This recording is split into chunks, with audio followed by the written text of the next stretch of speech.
ಹದಗೆಟ್ಟ ರಸ್ತೆ, ಹೈರಾಣಾಗುತ್ತಿರುವ ಗ್ರಾಮಸ್ಥರು. ಕಲಬುರಗಿ ಜಿಲ್ಲೆಯ ಅಫಜಲಪುರ ತಾಲೂಕಿನ ಚಿಂಚೋಳಿ ಗ್ರಾಮಕ್ಕೆ ತಲುಪುವ ಮುಖ್ಯ ರಸ್ತೆ ಸಂಪೂರ್ಣವಾಗಿ ಹಾಳಾಗಿ ಗುಂಡಿಗಳ ತಾಣವಾಗಿ ಮಾರ್ಪಟ್ಟಿದೆ. ಈ ವರ್ಷದ ಮಳೆಗೆ ರಸ್ತೆ ಸಂಪೂರ್ಣವಾಗಿ ಹಾಳಾಗಿದೆ.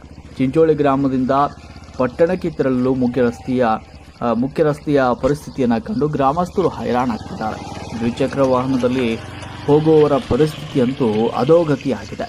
ಇಂತಹ ಗುಂಡಿ ತುಂಬಿರುವ ರಸ್ತೆಗಳಲ್ಲಿ ಸಂಚರಿಸುವುದು ಜನರಿಗೆ ಹರಸಾಹಸವಾಗ್ತಾ ಇದೆ.